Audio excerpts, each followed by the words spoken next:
This is the Tech Phantom, and welcome to episode 13 of this Dark Souls Easy Mode walkthrough, where we are trying to make the game as easy as possible. In a previous episode, we went through the Duke's archives, and in this episode, we are going to finish out that area.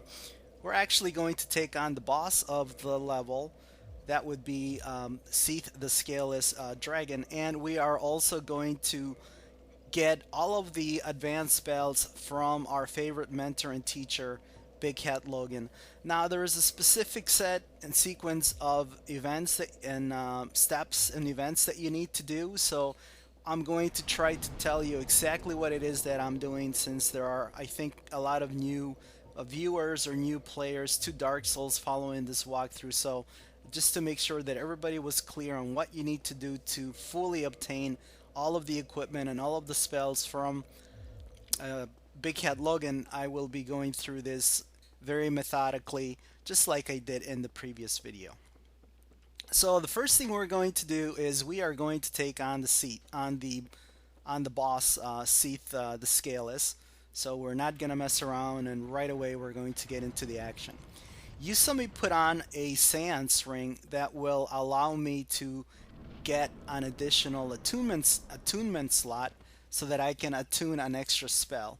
And I've decided to use the hidden body spell. Now the reason I'm doing that is because these crystallized golems, these crystal golems that I'm running through, are pretty tough, and in some cases you have to fight them on either narrow or invisible platforms, and they're very strong. And even if you hit them, or even if you're holding up your shield, they can hit you and they can push you off the edge. So here's one of those platforms. So that's the reason I put on the hidden body ring. Now, if you go really close to them, they will aggro, but you need to get very, very close to them before they will aggro.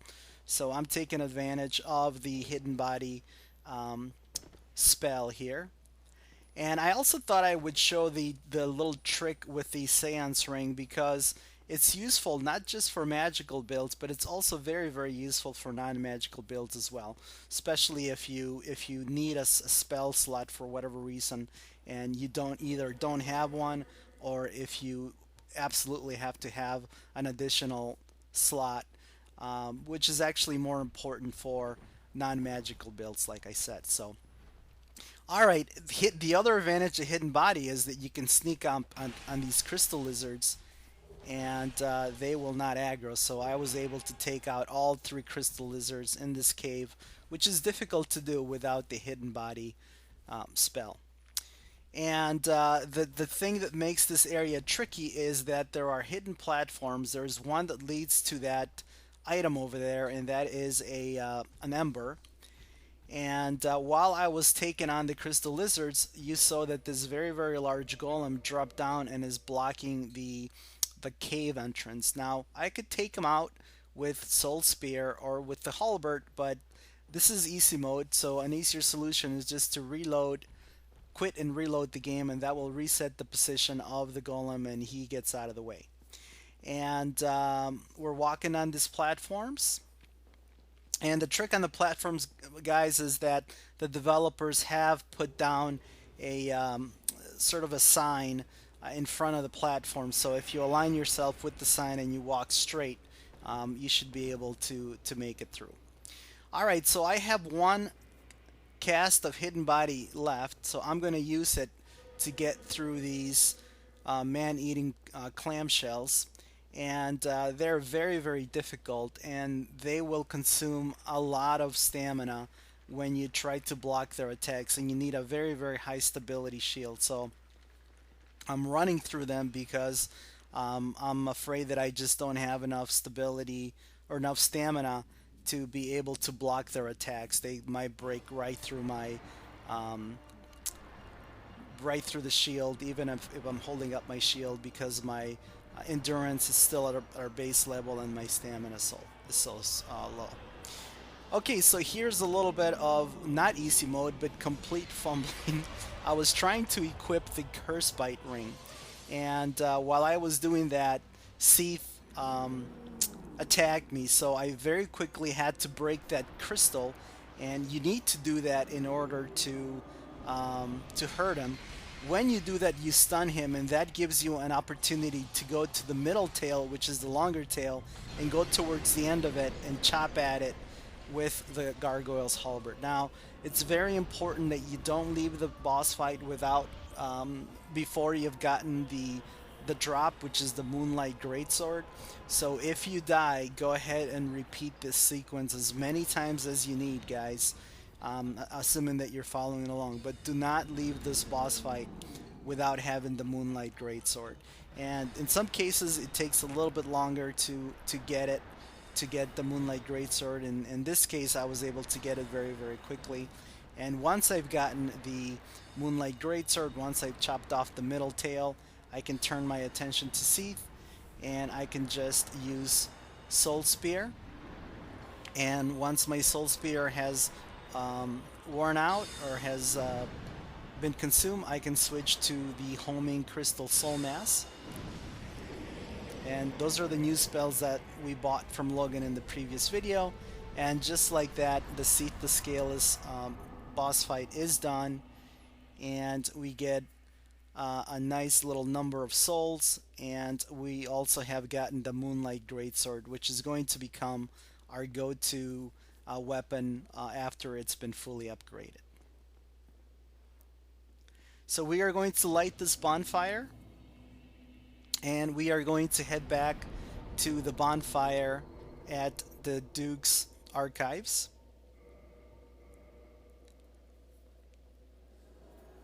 And we want to buy all of the spells from Big Hat Logan.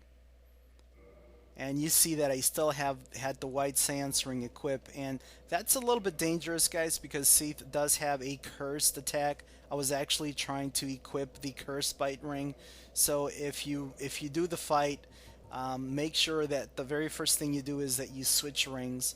And I would recommend that you do the fight either with the ring equipped, the Cursed Bite Ring equipped, or that you switch out of the Gold Hem Black set and you put on Dusk's set, which has a lot more curse resistance. Actually, it has curse resistance, high curse resistance. The Gold Hem Black set has absolutely no curse resistance at all. So we're back to where Logan does his studies, and I was walking around with an arrow right on my head. And I am going to equip all of my soul items, and I am going to spend them. And while I spend the soul items, I'm going to talk about what it is that you need to do in order to fully get all of the equipment and spells from Logan. So first thing is you want to buy all his spells. Now you can do this before or after you fought the Seath boss fight, but he will give you a special line of dialogue once you have bought all his spells and once you have killed Seath. So you can purchase the spells, kill Seath, and come back, or you can do what I'm doing here, which is to kill Seath, use the souls that you got from Seath along with your itemized souls to buy the spells, and once you bought the spells, he will give you a new line of dialogue. So let's go ahead and buy, and you have to buy every single one of his spells, even the spells that are not very useful, like Magic Shield. So we've purchased all of his spells, and we still have 20,000 souls left over. And now he is going to give us a new line of dialogue. So let's just walk away out here and then come back. Now you don't need to actually leave the area and come back. You can, I think you can just talk to him again and he will give you the new dialogue. And here's the new dialogue. So he's gone sort of crazy and hostile. And if you want to know why that happens, feel free to check out my lore walkthrough in the channel, because there's a little bit of lore involved with that. Alright, so now the other thing that we want to do is we want to warp out of this area and come back. And when we come back to this area, Logan is going to be completely gone. He's going to be gone. We're going to have to find him.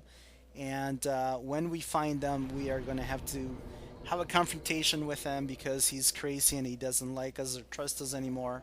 And we will obtain the last of his equipment. So I've gone back to Firelink Shrine. And I have a Firekeeper soul, so I'm going to go ahead and use it to um, to increase my Estus Flask. I think that's what I did. And if you're wondering what I'm doing here, guys, is that I don't have enough souls to level up, so I was just trying to kill these dredgelings very quickly to get enough souls to level up.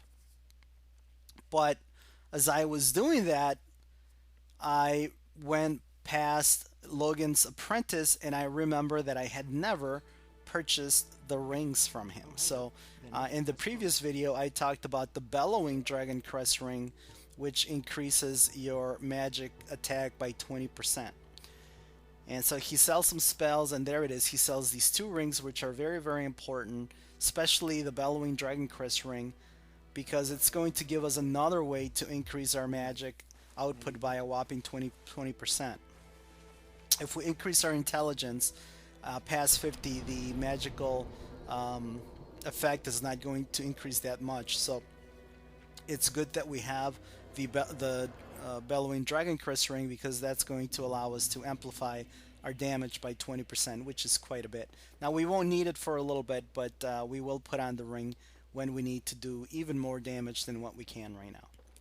Alright, so we've come back to the Duke's archives, and this time you could see that Logan is gone. So he's gone completely crazy off the deep end, and he's nowhere to be found, and we need to find him. Now, it turns out, I'm going to save you a lot of running around, but it turns out that he goes to the library where you had the first encounter with Seath, and where Seath killed you and transported you to that bonfire that was cut out from others. So let's go back to the library. Now there's two ways to go back to the library. One is through Anor Londo, which is what I'm going to do here. And the reason I want to do that is to take out the Lady of the Darkling. We're pretty much done with Anor Londo and with the Duke's Archive, so there is no reason not to take out the Lady of the Darkling and get her Firekeeper soul, especially using the easy mode method of equipping Homing Crystal Soul Mass and just taking her out. So the first way to go back to the library where we first encounter Seath is obviously to go back to Anor Londo and retrace your steps. And that's what I'm doing here, because I wanted to take out the Lady of the Darkling.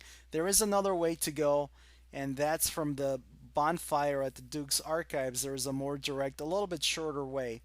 But I decided to just come this way because I've done it before. I know the path, and for new players, I think it's a little bit easier to do, because you won't have to try to figure out where it is that you're going. You're just actually going to retrace your steps, so you know exactly what you're going to need to do and what enemies you're going to need to encounter.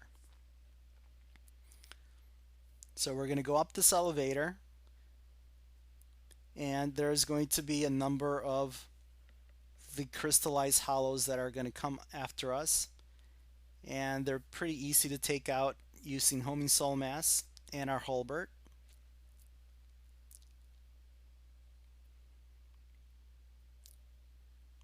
Now I can run through these enemies, and if you wanted to do another faster way to get through this area, you can use Hidden Body again and just run through the enemies. But like I said, I'm going to go through this area very slow, in a very methodical fashion.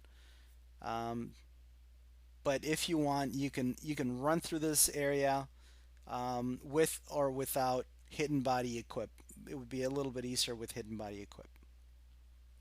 And I'm going to take out this six-eyed channeler, and I'm going to take out these dredgelings, and you can see that they do quite a bit of damage when they hit you with their crystal swords or with their crystallized bow and arrow. And now I've cleared every single dredgeling out of this area. So now I can pull the lever and bring the elevator down. And if you want, you could have actually have done that the first time you met Seath. You could have pulled the lever down, and the elevator could have been waiting for you here. So That's a little bit of a trick that I use nowadays. Is I always send the elevator down after my first encounter with Seath. Okay, so we're back to normal speed, and we are going into that very, very large library that is just surrounded with these crystals. And there's Big Hat Logan. He's wearing his underwear and his big hat. He won't take his big hat off. And it's a good idea to hold up the crest shield right away because he will shoot Soul Spear or Homing Soul Mass right away. But the high magic defense of the crest shield is going to help us out. Okay, so you saw that he dropped some items there. He dropped the Crystal Dragon Breath, and he also dropped his Catalyst.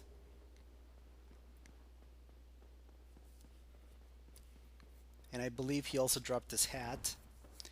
And we're going to go up the staircase,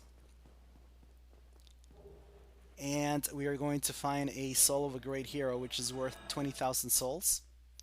Now we need to warp back to the bonfire in the Duke's archives. So let's do that.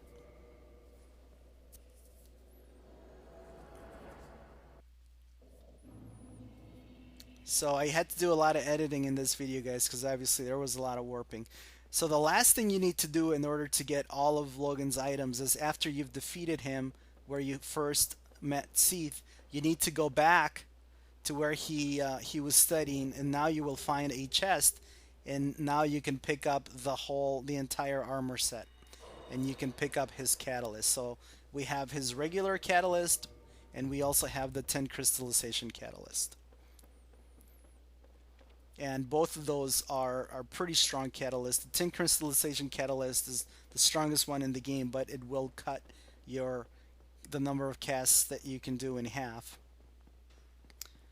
But it is a very strong catalyst, and because it has higher magic adjust than our other catalyst, it's again going to amplify the amount of damage that we can do. So we have in this video we have gotten a couple of different ways to increase the damage that we can do. One is by using the bellowing dragon crest ring, and the other one is by using one of the two catalysts that we picked up from Logan, which are stronger than the catalysts we were using.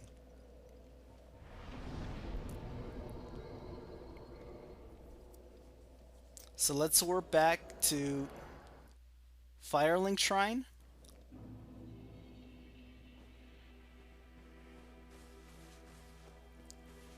And we are going to talk to Anastasia and take our Estus Flask up to a +5 with that Firekeeper Soul that we had.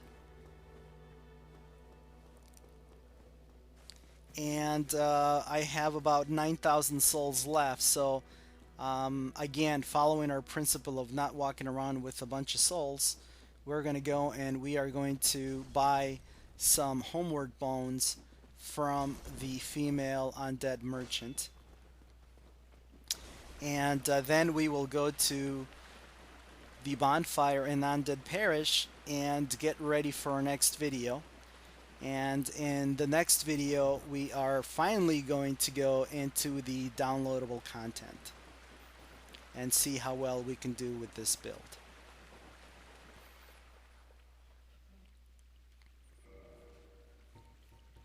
Okay, so here's the merchant, and we're gonna buy Homeward Bone, and let's just warp back because that's a little bit easier than running back to the bonfire.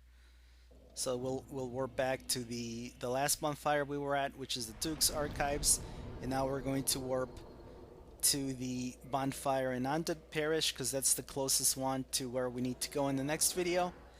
And that's gonna do it for this video, guys. I hope you enjoyed it. This is the Tech Phantom signing off.